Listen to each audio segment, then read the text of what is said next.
to Miss Crystal's Kitchen. Today we are going to work on something that is currently out at most stores. Bread, buns, basically our favorite treat.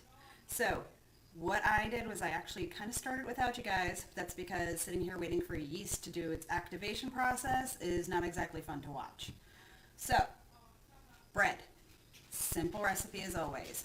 You're going to need bread flour or all-purpose flour. Honestly, the only thing different in that is bread flour has a little bit more of the gluten, so it makes the bread fluffier. If you only have all-purpose flour, don't worry about it. We are going to go ahead and use vegetable shortening again. If you do not have vegetable shortening, don't worry. Margarine, softened butter, lard, bacon grease, it's a good use. Olive oil, you're just only going to need 3 tablespoons of this. Sugar, that's to help activate the yeast, and salt. That's it. Okay, so I already started. I put your 2 packs of yeast into the bowl.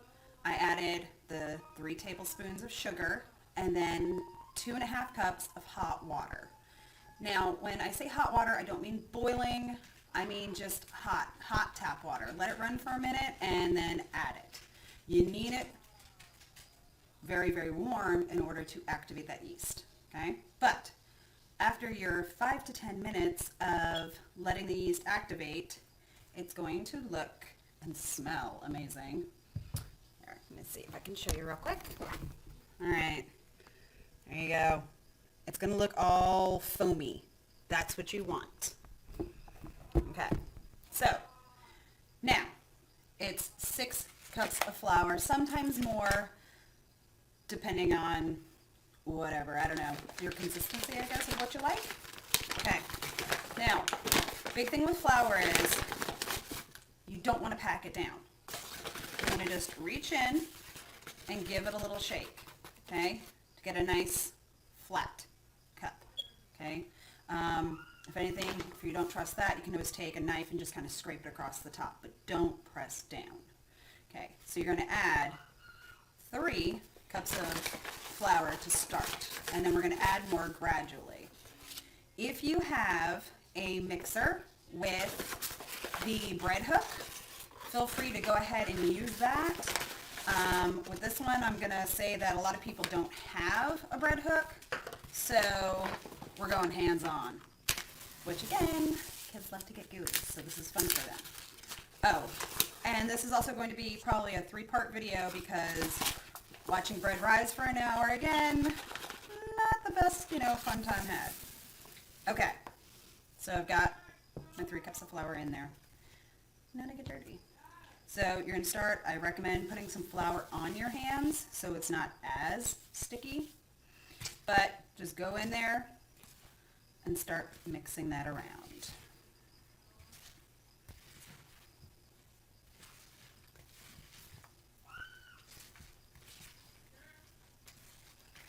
Okay, now what's going to happen is all of your moisture is going to get sucked up. So that's when you are going to start adding more flour. And guess what I forgot to do? Forgot to add the vegetable shortening and the salt. Oh man. Okay, so hold on. Gooey fun time. I'm going to pause for a second, rinse my hands off.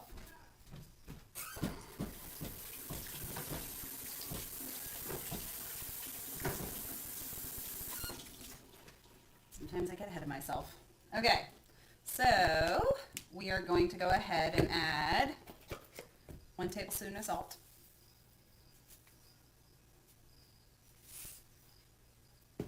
And 3 tablespoons of your vegetable shortening or your alternative. I like the vegetable shortening. It seems to add a really good texture to the bread, so that's why I use it. And at this point in time, it's dirt cheap. I think I paid like $2 for this gigantic thing. And at this point in time, with jobs not being what they need to be, saving money is kind of key. All right, so as you can see, it's all wet now. So now, add more flour. I go a cup at a time. Get back in there and start squishing. This is part, when I did it in my cooking class at school, was probably some of the kids' favorite thing to do. They loved getting all sticky and gross. So please, let them do it. Okay. And again, all sticky again, add another cup. Shake. And again, on this one, you don't have to be exact when dumping in those cups because it will get used, but don't press it down. All right, so what's happening now is like when we did the peanut butter cookies, it's starting to stick together and form a ball. It's moving away from the edges of the bowl, and you just have to keep scraping the side of the bowl with your fingers. Keep scraping, getting in there, smushing, and eventually you're going to have a workable piece of dough. After this comes the kneading, which if you had needed a upper arm workout, you're about to get it. Okay, I now have a workable piece of dough. See, it's not sticking to this hand at all. You don't want it to be sticky. And it's going to be slightly sticky as you continue to work with it, but you don't want it to be overly tacky. Okay. Now you're going to flour your surface. Okay. What you don't want to do is you don't want to just dump it on your table. You're going to have a big mess to clean up. What I taught the kids was sprinkle fingers. Sprinkle, sprinkle, sprinkle. And that's how you want to do your surface. You want a nice layer, but not too much. Okay? Sprinkle fingers. All right. You're going to put your dough down. Now, here comes the fun part. I'm going to lower this down so you guys can watch. This is where you're going to start getting your upper body workout. Okay? If it starts to get sticky, you're going to want to go ahead and add some more flour to it. Okay? Now, don't be gentle with this. You need to really, really work that dough. Really press down. Put your body into it. And the reason why you want to do this is the more you knead it, the more the gluten activates and the fluffier bread you will have. You cannot be too gentle. You have to be rough with it. You have to get in there and really press it down and get in there. Now you're going to be doing this for 10 minutes. Set a timer. Do not go under 10 minutes. You can go more than 10 minutes because, again, you can't knead too much. It's impossible. You can under knead, though, and that's when you end up with that dense bread that's kind of hard and dry and not very appetizing. So you're going to press, fold, press, fold.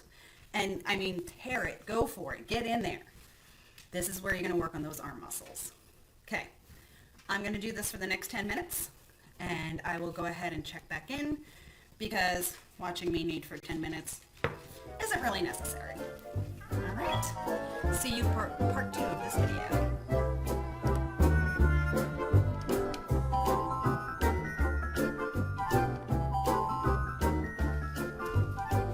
Okay, I've been kneading for my 10 minutes. Actually, it's been a little bit more than 10 minutes, but that's okay.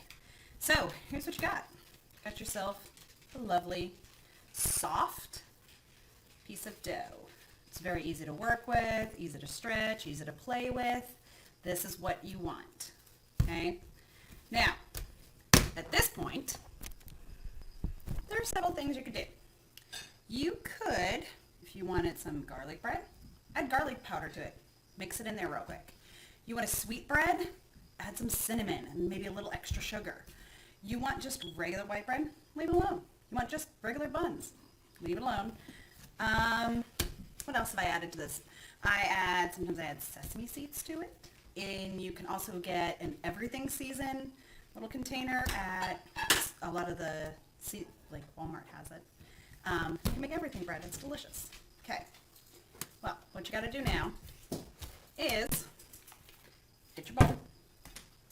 And you're going to add just a little bit of oil to the bowl. Okay? Like, drip, done. You're going to lovely soft dough ball. And you're going to roll it around in that oil. You want it to have a nice little layer, nothing too crazy. Okay? Turn it back into a little ball. Cover it. Okay? I use a dishcloth. Just let it hang over the sides. Now you wait an hour.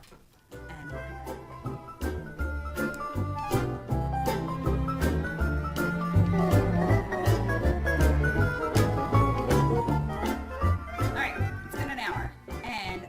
Tiny ball of dough has become much bigger.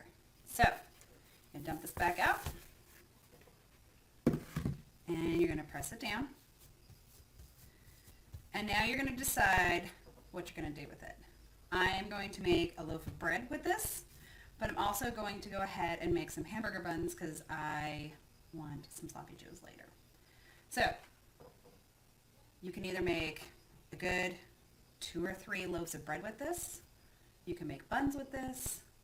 You can make, again, sweet bread with this. You can make a cinnamon raisin bread, just roll it out, add some cinnamon and sugar, some raisins, and then roll it up and put it into your bread pan.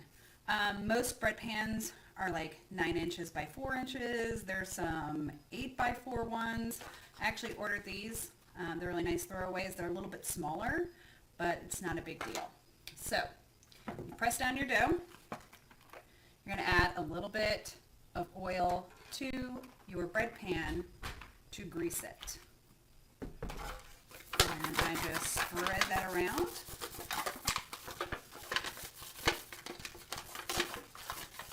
I'm going to go ahead and rip off a piece of my dough to add to that pan. You're going to put it in there. Looks like I need a little bit more. You want to fill it up about halfway. And then press it down in there until it resembles a loaf. And you're going to go ahead and let this rise for another 45 minutes. And then it'll be time for baking. So just halfway in there, make a loaf. Trust me, it'll fill it up. Okay, now, hamburger buns. I'm going to go ahead and press this dough down, okay? And you're going to want it about ½ an inch thick because remember, these are going to rise for another 45 minutes.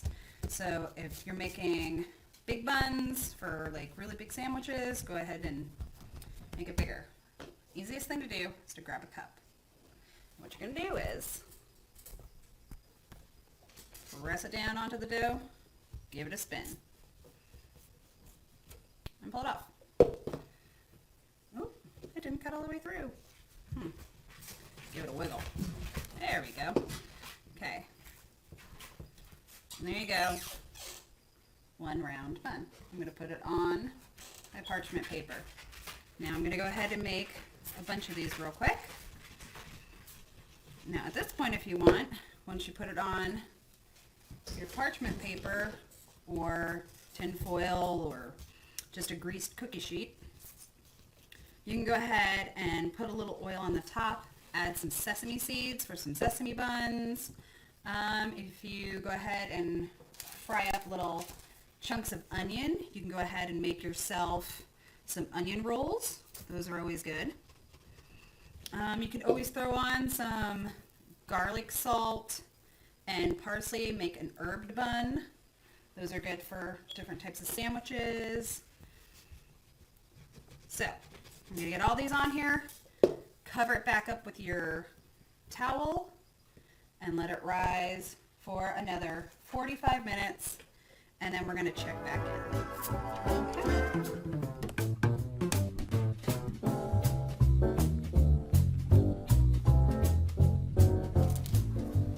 Okay, so it's been another 45 minutes.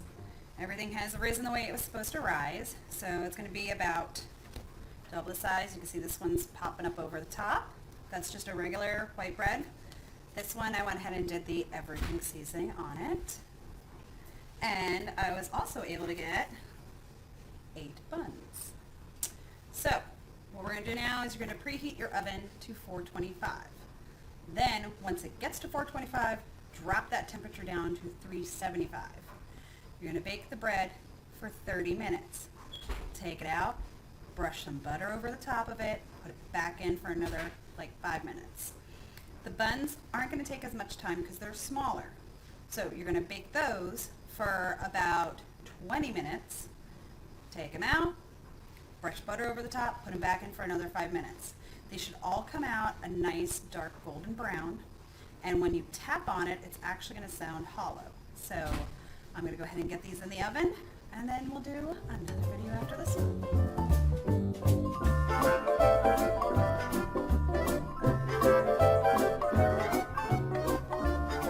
Alright, here it is, our end result. You have some very yummy looking buns, and then here are 2 loaves of bread. Now when you tap on it, I don't know if you can hear that, it sounds hollow. That's what you want. That means it's done. It has been a pleasure teaching you guys how to make bread and rolls today. As always, enjoy time with your families while you've got it.